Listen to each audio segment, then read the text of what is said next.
Hello and welcome to the Bobilon channel.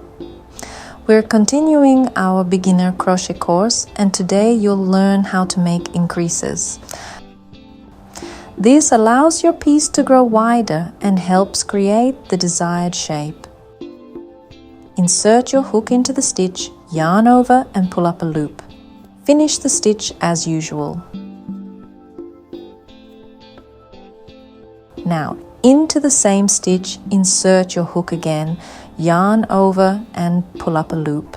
Complete the stitch one more time. So we've made 2 stitches in one stitch. This is called an increase.